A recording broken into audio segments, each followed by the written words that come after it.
Good evening, everyone. We are live and welcome to the Book of Reparations virtual pre launch party. Now, this is special. You are in for a special treat, ladies and gentlemen. I am with an amazing man. I tell you what, when I met this man, I was so impressed and so inspired.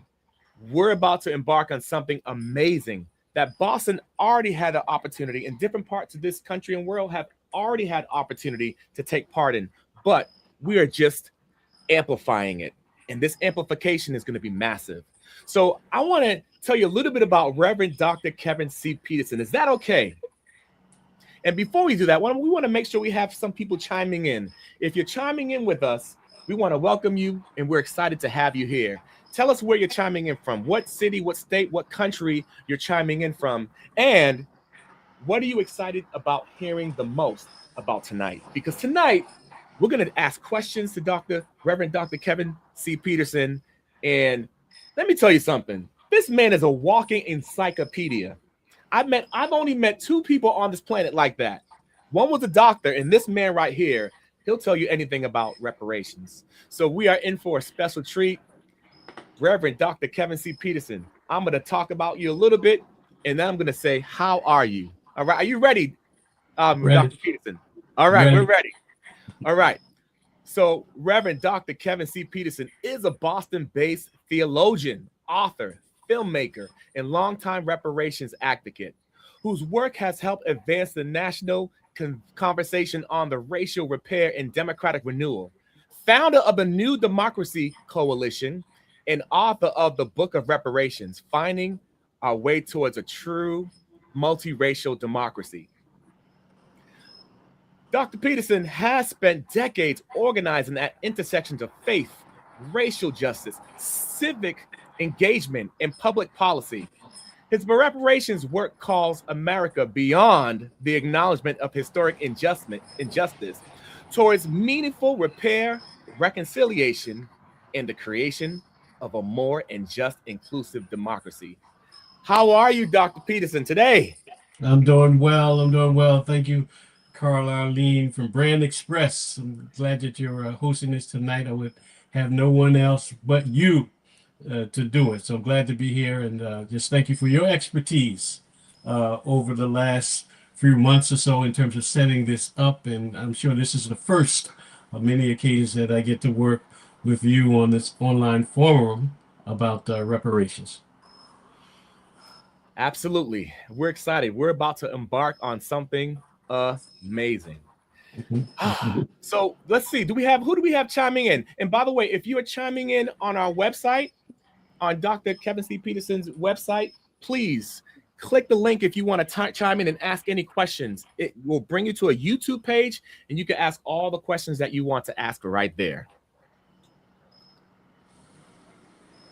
All right. So feel free to chime on in, y'all. Okay. All right, so we're going to ask some questions, and then we're going to Yes. have some special treats as we're going. And then we'll have the opportunity for you to purchase the pre-order of this book. All right? So the first question is, Kevin, why did you decide to write this book? Well, Carl, again, thank you. I decided to write the book ostensibly because it's important.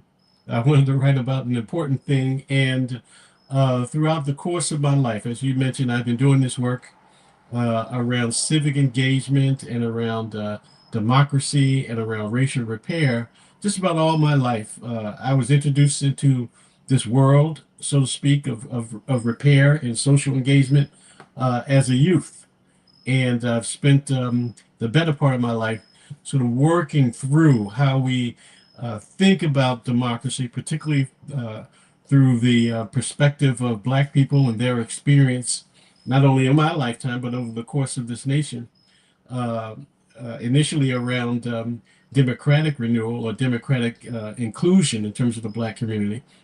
And then over the last decade or so, I've been delving deeper into this issue around racial repair, which is facilitated, as I believe, it through reparations. So it is a natural fit for me to think about democratic inclusion, democratic engagement, social flourishing within the context of race. So these two worlds, in some ways, uh, experientially and academically, sort of came together in my life to produce a book of reparations, finding our way towards a multiracial democracy. Oh, I appreciate you sharing that and expressing all that. It's I'm just very impressed to hear you're passionate about it. That makes I know for me that makes me want to learn more from you, and being part of this experience with you creating this book has just been amazing. And just again, I mentioned walking encyclopedia. I think it's important when you find a person passionate about it and passionate about this topic. It's important to lean in and listen. So I appreciate you sharing that. Now, did you learn anything specific while researching this book? Yeah, and I want to push back a little bit around being a white walking encyclopedia around this. I appreciate the compliment, but I modestly sort of reject that. I try as much as I can to learn about this subject every day. So I'm learning every day, and I may have advanced knowledge around this more than the average person. But would hardly call myself a walking encyclopedia around reparations. But I appreciate the compliment. I really do. I learned a lot of things about myself. To go to to your question, a lot of it personal. The book. During the research and during my thinking through how to express my ideas around race and democracy, I had to go back into my past. I had to go back into my family's past in particular. And that took me to, in some respects, it took me back into slavery, where I can trace on my father's side my family's connection to plantations in South Carolina and Frenfield uh, plantation in Georgetown, South Carolina, which I visited a couple times. And some of my parents, grandparents, and great grandparents are buried there in a slave cemetery. Um, Thinking about this book and writing through this book took me back to that plantation to explore in my mind and spiritually what that life was like and what their suffering must have been like. So those were searing experiences, being up late at night thinking about where you come from and the journey of the family and I became more emotionally connected to to the past, my personal past. So I learned a lot about myself, my father, who fled Georgetown, South Carolina, when he was a teenager. It was the height of Jim Crow, and lynchings were very prominent during his lifetime. And fearing his life, he joined the army. Went to Korea underage at 16 years old. He was more afraid of being in the um, the Korean platform in terms of war than he was being a black boy in South Carolina. That's how terrifying it was for him, and that's how terrifying it was for millions of African Americans who fled from the South into the North, a different type of racism, but they fled for their lives, afraid that they would not persist if they stayed around. They were vulnerable to not only to lynchings, they were vulnerable to economic exploitation, cultural subjugation, subject to lynching and rape and all these things that we read about and that we still encounter. So I learned, I absorbed um, osmotically uh, through thinking about it and through praying through scenarios that in my mind in terms of what they may have experienced. So I learned a lot about myself, and I poured those psychological and, and experiential and spiritual um, experiences into the content of the book, which has more than enough biographical information than I thought, Hmm. and that's a good thing. But it's also a book that chronicles the catastrophe of anti-blackness experience in this country and contrast that against what we call American democracy. And there we find the tension, and we find the opportunity, the challenge to think about something like the Book of Reparations and thinking about how we um, uh, uh, mate the two in terms of their tensions in order to create something different. Hmm. And I listened to what you said, and it made me think about the word connection and Mm. how we are connected. We live in a society where it's a lot of this stuff just people just want to forget naturally, right? But the connection's so deep, it's not an option. It's not an option if we're to be honest with ourselves. There is a, a immaturity about our culture, American culture, just in terms of wanting to not look at the past. There's a self-imposed, I'll put it another way, there's a self-imposed amnesia Hmm. uh, that we um, that we experience as Americans, where we are more comfortable not looking at the past or only thinking of the past in terms of its glorious victories, its idealization of this idea of democracy, and not thinking about the fact that uh, the majority of the first 20 presidents of the United States were slave owners. I contend in the book, in passing, but this is important to mention that this country was not born a full, perfected democracy. This country was born with this democracy was born with birth defects, so to speak, disabilities in terms of its ideal form, and we still have not achieved a full democracy. And part of the formula, the calculus of this book, so to speak, part of the calculus is to think about how we can use this issue of repair, this issue of reparation, uh, as an application onto this idea of democracy or this corrupted form of democracy explicated by our founding fathers and create a better democracy. If we are to be a better nation just in terms of fairness and creating an opportunity for flourishing for all equally, then we have to grapple with this issue of race, which has never been a settled issue in this nation. So that's the core of this book. How do we get to a more perfect union, so to speak? Well, we get there we only get there if we grapple with this issue around race, which was a cancer at the very beginning of this democracy of this republic. Hmm. I love that, and I love you ask the question and you give the answer, and that Mhm. gives people an invitation to think about their thinking with it as well continually, and it keeps the dialogue going. So And I that's the really important appreciate thing.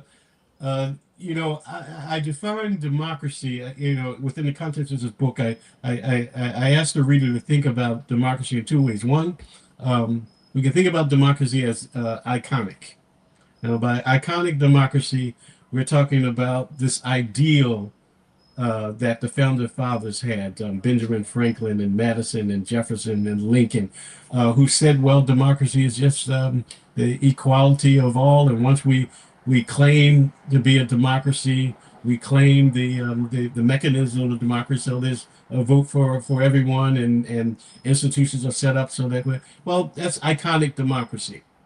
What that type of democracy lacks, in my opinion, is a dynamism, which means that democracy is always expanding, democracy is always moving, democracy is always open to different ideas, so that even those who are marginalized, who are left on the sidelines, and for the most part, that's been blacks in this country, other immigrants, other minorities in this country, but blacks have historically, along with the indigenous people, First Nations people, have historically, from the inception of this nation, been marginalized. Now, how do you bring them off the margins into the so-called mainstream of democratic action and functionality. Well, you claim a dynamic definition of democracy where there's full participation, where there's intentionality for everyone to have opportunity to engage. So when we look at the civil rights movement of the 1950s and the 1960s, we see democracy in its most dynamic articulations, because then you had ordinary folks in the grassroots, led in some instances by Dr. King and others, engaging around voting rights for all, bringing people from the margins, engaging around fair housing for all, bringing people from the margins, engaging around public accommodations and equal public education. That's democracy in its most dynamic form, as opposed to it being in a static form that had marginalized and sidelined so many people in our society for centuries. So I part of the calculus, part of the effort of this book is to explain, to articulate that we need to ever be embracing a dynamic democracy if we are going to engage this issue of race in a real way. And on the other side of that, we'll find ourselves um, uh, moving closer to a true multiracial democracy. Mm, love that. So you also decided that, or you just decided to dedicate this book to your parents. Why? Well, I talked about that a little bit in my first response, because I think we owe our forebears all due respect and all remembrance, whoever they were and whatever they did, they brought us into this world. So we honor our mother and our father so that our days may be long upon the land. That's the preacher in me talking, quoting scripture. Um, but my parents, in a very specific way, shaped me in terms of what I do today. They brought me up in a Christian household, where the importance of loving thy neighbor is important. And I bring that up because in the book I raise the Aristotelian theme of public friendliness, or Aristotle, who did not originate this idea, but part of Aristotle's uh, uh, ethics speaks about creating a society that is predicated on this idea of public friendliness. So we are not only kind to within the context of our family or our kin or our group, our ethnos, as they say in philosophy, but we're kind to our neighbor. We are kind to those in the public who we may not know.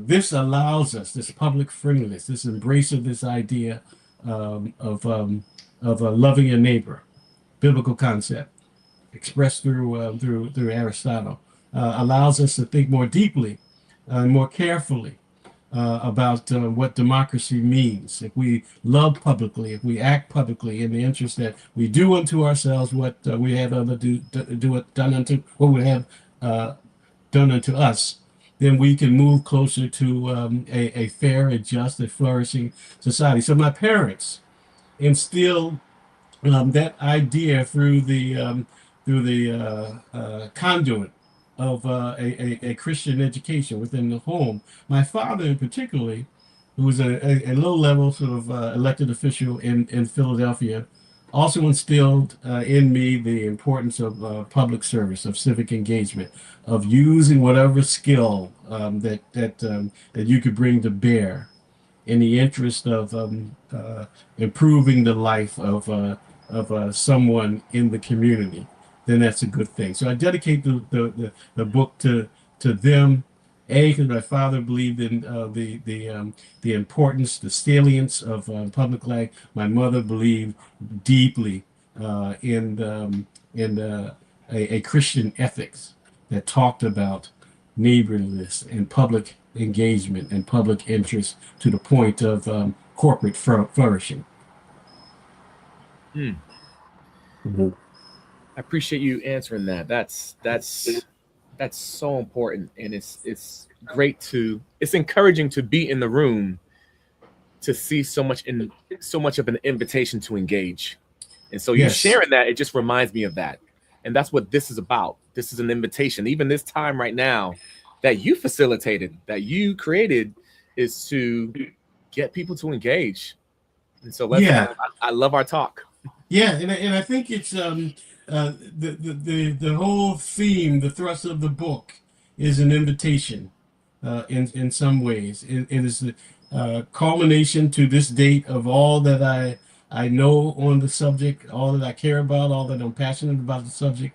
But I want to use all of that to facilitate conversations that may be interpersonal between Carl and Kevin Peterson, brother Carl and brother Peterson, but also to present opportunities for individual communities, Roxbury, or the South Side of Chicago, or Baltimore, to engage in dynamic conversations about what a dynamic democracy looks like, and the most pressing issue, again, in our nation, is the issue of race, and the application of a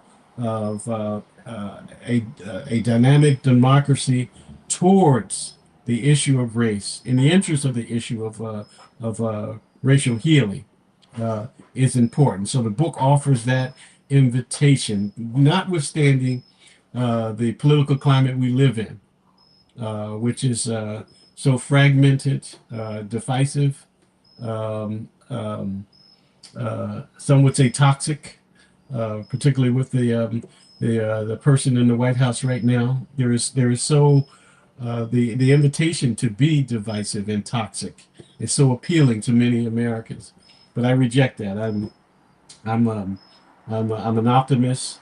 I'm as they say in the book of Jeremiah. I'm a prisoner of hope.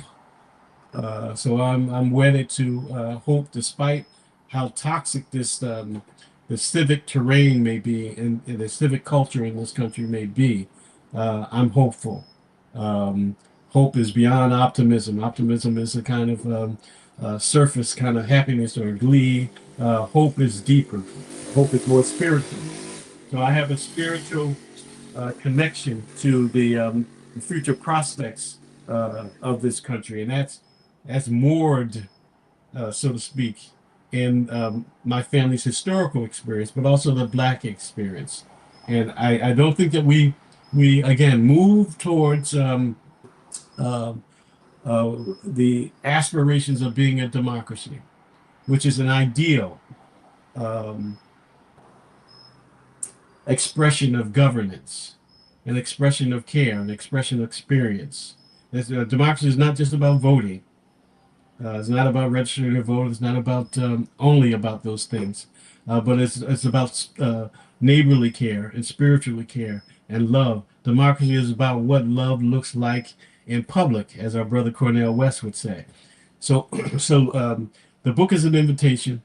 I want to use the book as a launch pad to just engage those who are around me, and hopefully engage the nation and maybe generations to come who will read this book and take it in the spirit of seriousness that I offer. You know, everything in the book may not be on point, as they say, but I offer it as an opportunity for us to have deeper conversation, dialogue, deliberation in the interest of a true multiracial democracy.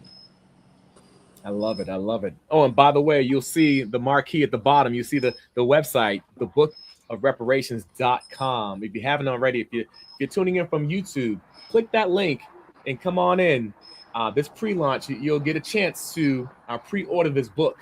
So as Dr. Peterson's talking about the book and the whole experience in this whole room of information, I think it's great and it's worth it to have this conversation and to have you join in as well. So, in this room, in this virtual room, I'm pretty sure there are people out there asking the questions or the question, what is, oh, yeah, what is reparations? What does it mean? Simple word response: repair. Hmm. It simply means repair. Repair to towards uh, harm, and within the context of this book, I speak about racial harm. So the book is a meditation, in some ways, on the extent to which racial harm has been expressed in the most catastrophic way over the course of American history. Before this nation was a nation, there was slavery, and there were other humans held in bondage. In some ways, their culture taken from them, their labor stolen from them, their religion or their cosmology interrupted, their families broken. Um, uh, Many of them could not own land, so they were homeless, held in chain. Uh, that legacy from the beginning of the inception of this nation still is reflected as harm uh, uh, in 2026 even. So 4 centuries after the first enslaved person arrived from Africa, we still are feeling the impact of anti-blackness. It has never gone away. So we a significant part of this nation remains scarred and bruised and psychologically harmed. Um, Beyond the psychological harm, there's the emotional harm, and then there's present, tactile, tangible harm, just in terms of economic disparities, in terms of school segregation. We're talking 2026, so we're not talking about way back then. There are there's harm expressed in so many different ways in terms of African American life. And sometimes I like to describe African American life, even in 2026, with the phrase from uh, one of the Enlightenment philosophers who said, "Life is nasty, brutish, and short." Well, that is, in fact, the case for African Americans in 2026. Despite having an African American president at one point, the grip of anti-blackness still hangs over black life in this nation, and we really can't call it a fair nation. We really can't call it a true democracy if we do not address the issue of harm through repair. So reparations mean repair. And in some instances, as some of the viewers might know, that harm was sought to be repaired by public policy on the federal level after the Civil War, where President Lincoln agreed to Field Order Number 15, which says that, well, let's try to repair the harm done to black people by giving them 40 acres and a mule. And that uh, policy, for a brief moment, became a reality, and then was very quickly snatched from the freed men by President Johnson, who followed Lincoln after his assassination. So there have been attempts to engage in repair. And what's so tragic about this country is that uh, repair has come to certain extent, has come to other um, ethnicities or groups in this nation. The issue of reparations has been addressed with First Nations people or Indigenous people. There's been reparations. The issue of reparations has been applied to Japanese who were interned in prison camps during World War II. They've been given reparations. In 1891 in New Orleans, a group of Italians were lynched. The United States government uh, paid out reparations for that group. Uh, African Americans who have suffered longer than any other ethnicity or ethnic group in this country have not received the repair due to them. So when we talk about repair, we talk about reparation, we talk about something that is not new in the context of this country. It's something that's due, and is particularly due to African Americans who have suffered, who have long suffered in this nation, and justice won't be realized in this country until the justice of repair is realized within the context of American life in this nation. Mm, such knowledge, man. I tell you, Dr. Peterson, I tell you, there are more questions I have. I have so many more questions, but I know there's only so much time we have. What makes this good is this is just an appetizer. It's an This is just appetizer. just an appetizer of what the book has to offer. So I know that we're gonna keep things moving in this time. And just to let you all know, at this time right now, did you know that you can pre-order this book in this pre-launch? You can go to thebookofreparations.com, sign on in, and you click that button and pre-order this book. If you're already on that page, feel free to click the button and it will automatically refresh and it will send you to the checkout page and you can or pre-order your book. And I'm really excited about that. This is an experience that we're about to embark on that is gonna make a lot of impact. But so I'll leave it at that, Dr. Peterson. I know that we have more stuff going on. I know you have a special guest as well that you want to bring Yes, on. yes, yes. Well, again, thank you for the interview.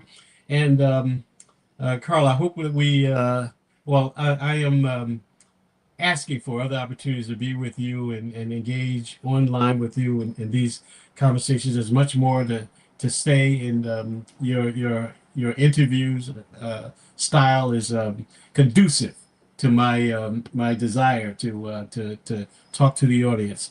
I want to, so I'm looking forward to that.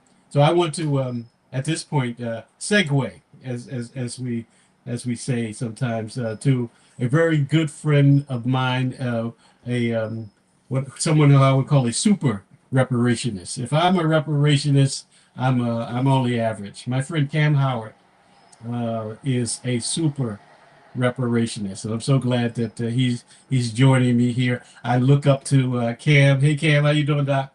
I'm good, Dr. Peterson. How are you, man? All right, all right. I'm so glad that he's Nice here, to be here. and I'm honored. I would have no one else join me on this inaugural rollout of the book, which will people can pre-order and will be ready at the beginning of September in their hands. And whoever pre-orders this evening, by the way, will get an autograph version of the book. But I wanted to have Cam here because I look up to him uh, as a guide and more than that as an inspiration around this work. Uh, I I don't exaggerate when I say that I probably don't think about reparations without thinking about Cam Howard. So Cam, thank you for coming. My book focuses maybe 95% on domestic reparations. Um, Talks about this the harm through the slave trade to Jim Crow and institutional harm that he incurs today. Uh, our brother Cam knows that, but more than that, and more above anyone else, I believe Cam has an extraordinary international perspective on reparations that takes us to Africa. It takes us back to the Catholic Church and the Papal Bull, which institutionalized the global transatlantic slave trade. Cam, I want you to come on to help amplify or give make broader our perceptions of and understanding of reparation with just some dialogue with you. So again, thank you. Let me start with the first question. Um, can you have done some extraordinary work in terms of addressing uh, the harm initiated by the Catholic Church in the 1400s through church policy that advocated essentially the transatlantic slave trade. Can you give us the context of that as you know it?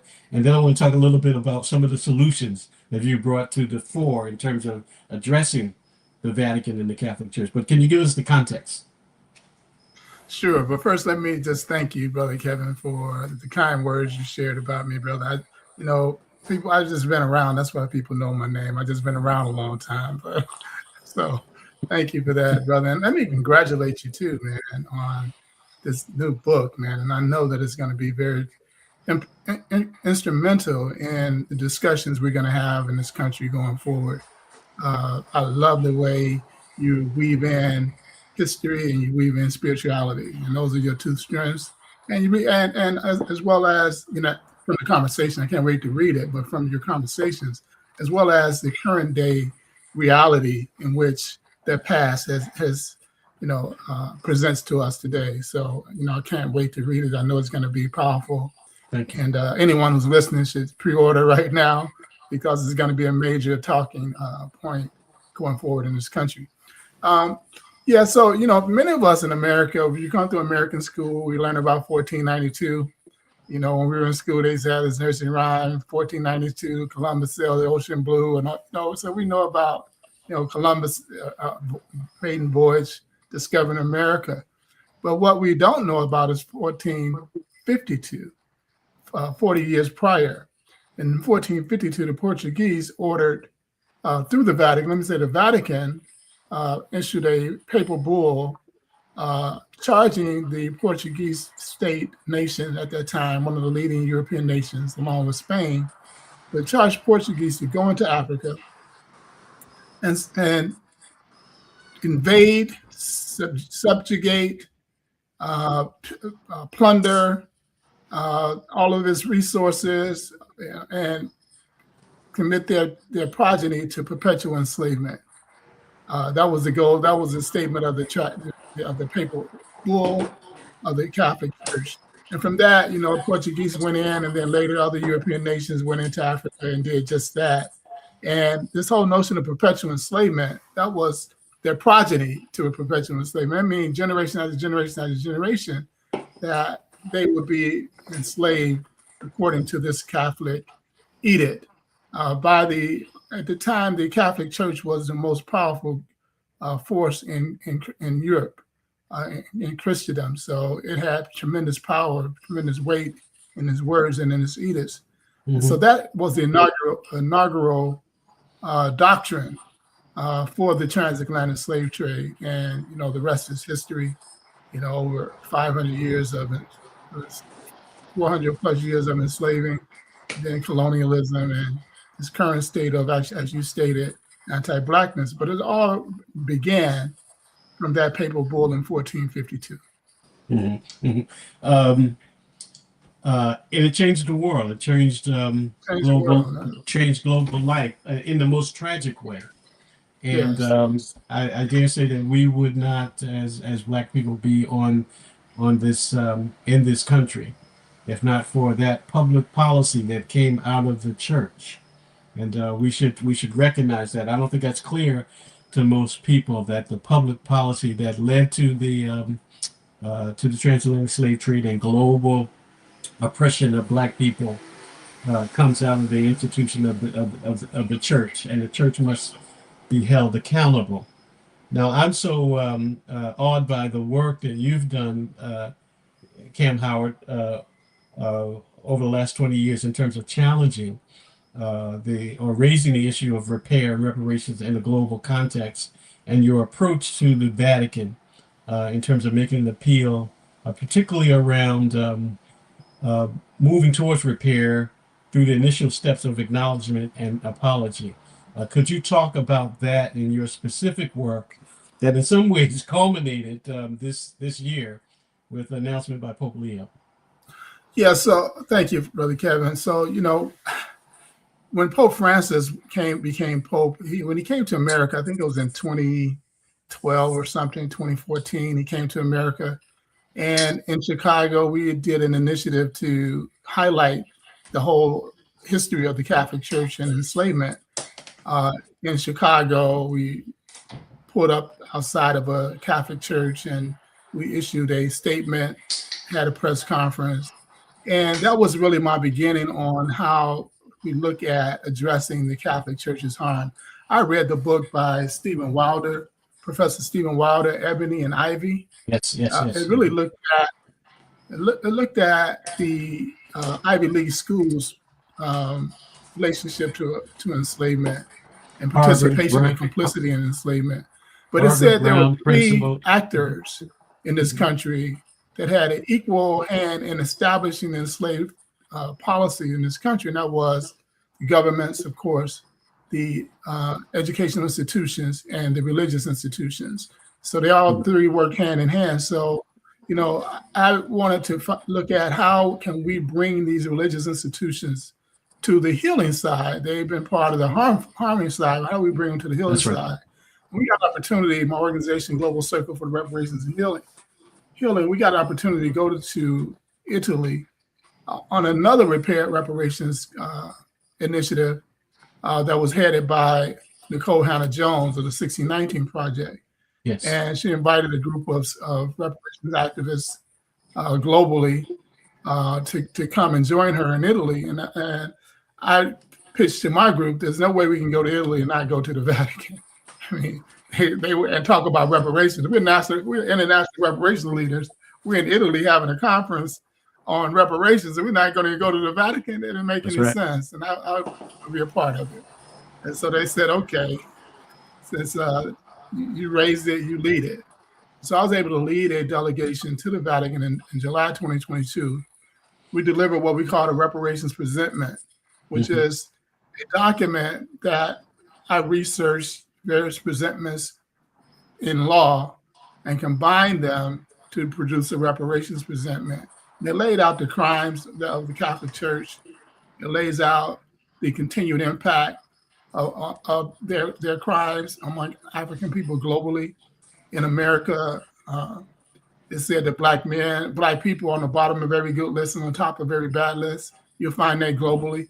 So that continued impact from the church's actions, then it laid out 7 demandments. We're going to use your word, list of 7 demands that we wanted the Catholic Church to engage in. We got support when we delivered that from the Vice President of Costa Rica, later the Vice President F.C. Campbell Barr, later the Vice President of Colombia, Sister Francine Marquez, also reached out to Pope Francis after our presentment, and we're engaged in talks with him before he died on how to engage in redress. And so when the new Pope appeared, we had Pope Leo the 14th. It's interesting, Kevin, that he took the term Pope Leo as his name because Pope Leo the 13th was the one who officially came out against enslavement. That's right. And so we just saw that he had he made a statement about his African ancestry recently, but it was because of that work, and we delivered the presentment every time we went to the United Nations. We delivered it, and I think that had a big contribution to the Pope recognizing enslavement for the first time, in African enslavement for the first time in 200 years. And seeking an apology, although it was not for their complicity. It did use the word complicity, but their complicity in making it acceptable, but not so much their complicity in ordering it and benefiting, because they were the biggest beneficiaries of enslavement. I want to ask some other questions, particularly around the UN and Ghana. But before we get off the Vatican, what's the next step for the Vatican as you would desire it? Well, we're trying to get first the global community to begin all conversations with the Vatican from the reparations presentment. It's a global document, and if we present there are 7 demands that speaks to all of us globally. We shouldn't all be going to the Vatican with our own individual complaints, whether we're in Argentina or South Africa or in Britain or the US. We should all begin from the presentment. So that's really the goal, is to get the presentment adopted globally. The presentment, it was initially, when we first presented it, we translated into 4 additional languages: Italian, Portuguese, Spanish, and French, because those are languages, colonial languages that a lot of African people globally speak. And so we wanted this document to be used by Africans everywhere. We petitioned the Congressional Black Caucus to endorse the reparations presentment as the U.S. position with the Catholic Church in regards to reparations. So we're waiting to hear back from them. And, we were in Ghana. We'll talk about it a little bit later. We're trying to get a global reparations team together to address the Vatican. Yeah, we'll get to that. I was remiss in sort of introducing Cam Howard in terms of his organizational footprint. Reparations United out of Chicago, which has an enormous reach and enormous influence among reparationists in the United States and across the globe. So if you want to know more about the great Cam Howard, just go to his website and get his email address and give him a holler. Cam, I want to stay on the international vein a little bit. Something happened at the United Nations this year in terms of expression around reparation. Could you explain what occurred and why was it significant within the global context around the reparations vision and reach? Sure. So when we talk about the United Nations, there are various segments within the United Nations. You have the Security Council, which a lot of people say the U.S. controls the United Nations. Well, they don't. They control the Security Council, which is huge to a large extent. But they also have the General Assembly, which is one vote for every nation that's part of the United Nations. So they have a United Nations ambassador from every country, and they make global decisions democratically. And then you have the Human Rights Commission. So in 2001, the Human Rights Commission, through the Durban World Conference Against Racism, for the first time stated that the transatlantic slave trade, slavery, colonialism, and apartheid were crimes against humanity. And that's huge because crimes against humanity are the most egregious crimes that a government can commit against a civilian neutral population. Right. And the international community looks down upon that. And, they look down upon it in the highest regards, that these crimes do not have a statute of limitations. No matter how long ago they happened, if there's continued injury and continued impact, they not should be, but they must be redressed and must be repaired. So the United States fought against that for 25 years. They've been fighting against that. But early this year, about 3 months ago, the General Assembly, which is another segment of the United Nations, again, these are all of the states within 194 countries who make up the General Assembly. A resolution was put forth to them by the president of Ghana that not only was the transatlantic slave trade a crime against humanity, but it was the gravest crime against humanity in the entire annals of human history.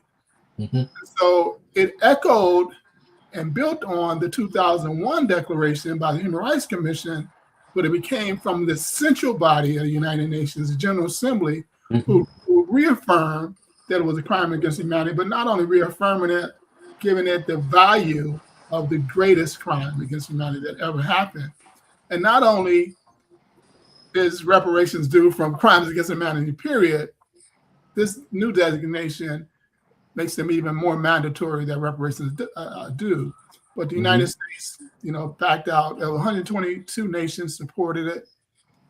There were 53 European nations, primarily one Hispanic, that abstained from voting, and 4 nations, United States, Israel, three nations, and Argentina voted against the resolution, but it passed unanimously. A majority vote, not unanimous, but a majority vote. So that's the official resolution by the global community that the transatlantic slave trade was the greatest crime against humanity. So that's very. So we have about 6 more minutes before, and I want to just encourage people to to ask any questions. They'll be logged here within this and archived here, and we can get to those questions if not tonight, at some other point. But Kim, I want to stay really briefly. I want to go to Ghana in 2027, coming up next year. So we have the Vatican, we have United Nations. What is the significance of Ghana in 2027? Why should I be going there? Well, Ghana is the voice of the African Union on the issue of reparations. The African Union voted for Ghana to be their lead organizer and champion. That's the word they use, champion. The African Union's champion for reparations is President John Mahama, who introduced the resolution in the United Nations as the reparations champion for the African world. And so Ghana is, we've had 2 conferences in Ghana. There was a 3rd conference in 2023. We had one in 2022 and 2025, Global Circle for Reparations Healing. And then the Next Steps conference that was held in June, and in February, that's a continuation from the Next Steps conference. The Next Step conference laid out a detail of how we should move forward collectively. It endorsed 3 bodies. One, a body of eminent persons, if you will. Then there's a body of reparations experts, and then there's a body of legal experts, and there's a body to engage in cultural, return of cultural artifacts. So in February, we'll hear what the direction of these 3 bodies are going in. Yeah. Now I want to again sort of thank you, not sort of. I want to thank you, Cam, for all that you do and how you make the somewhat complicated, opaque world of reparations into something that's lucid and something that's apprehensible. Please keep doing what you're doing. If folks want to know more about you, just go to the Reparations United website. You'll find more about Cam, and follow him to Ghana in February. Follow his leadership. Cam, again, I said I want to thank you. We will start a reparations podcast. By we, I mean my organization, the Boston Reparations Commission here in Boston, will initiate the Reparations Nations podcast, and Cam Howard's going to be one of my first guests. And we can talk for a whole hour with Cam sometime in the fall when we kick off that podcast campaign. So Cam, thank you again for your presence. You're my leader. I always say that, and I will continue to say that. I want to encourage the people who see this, who are watching now, and who will see this video in the weeks and months to come, to look up Cam Howard. Thank you again, Cam. I appreciate you, Kevin. And you're too humble, brother. All the things you're doing in Boston, man, are amazing. They're things that should be modeled nationwide, and so we hope that you included in your book some of the work that you've done in Boston, especially with the church religious community. With the colonial white churches and churches who are Yes. complicit in anti-blackness. Yeah, well, that's Amazing in the book. work, Yeah. Amazing work. Thank You you. got to talk about your work, brother. That you Okay. Well, we will. And we'll Amazing we'll bring the book to Chicago. I have a talk. for sure. Okay. Thank you, Cam Howard. I appreciate you, and we'll be in touch again, brother. Appreciate you deeply. Thank We're you. going to wrap up, so we're going to go back to Carl Eileen, who's our extraordinary host. Carl, thank you so much. You engineered this program with poise and professionalism, and it would not have gone as smoothly, and it has gone smoothly without your work, from the back end to the design of the set to developing the questions, to helping me develop the context of the book in the very early stages. You've been amazing, and I want to just give an informal endorsement to Brand Express and Carl Eileen. If folks are looking for someone to to put a stamp of put gloss and shine and substance to the work that they're doing, whatever they're doing, from reparations to car repair, to my wife's beauty salon. Carl is the person who can make that happen. So, Carl, thank you very much. We're wrapping up. I just want to say that what you've done has been incredible, and I want to make the point again to folks who are watching now and who will watch the video to pre-order the book. It's $19.95 for a certain period of time, and then it will go up to market rate at some point. The book will be in your hands in early September. So let's pre-order the book and get us off to a good start, just in terms of getting the work of reparations out there. Carl, I'm going to leave the closing to you, the last minute or so. If you have anything to say. Absolutely. Dr. Peterson, this has been phenomenal. And it's great. Again, you create that environment. And this is... Well, we can't... Well, Carl, I don't think we can hear you. I don't think you can't hear me? You. Somehow you're, okay. You're on mute. So I'll just end the program. Again, folks, thank you for chiming in, for viewing. I want to encourage you to purchase the book. Pre-order now. You can pre-order it this evening, and I'm looking forward to being in the Boston area and being around the country to talk about this book and engage the local and national community in this very important discussion. You know, the historical stereotype around reparation is that A is about money and A is only about race. Well, I want to expand the definitions and the parameters in terms of how we talk about race, in terms of how it is helpful, in terms of how we define ourselves as Americans, as people who are invested in a democratic process in the deepest way, not in the trivial political way in terms of voting or Republicans, but Democrat in terms of what democracy means in terms of human flourishing and public friendliness and care for each other. It's an ethical issue. And if we are going to be an ethical nation, we have to deal with this issue of reparations, which is to deal with the issue of race. It is 9:30. We're at the 1 hour spot. So thank you, Carl Ali, Brand Express. Look for him. Google him. And I want to thank everybody for listening, for viewing. And please, we're going to release this tape or this video, right, Carl, online. That's right. And it'll circulate throughout the listening audience and through my particular ways of social media. Thank you again, everyone, for being a part of this. We'll see you soon. We're coming back.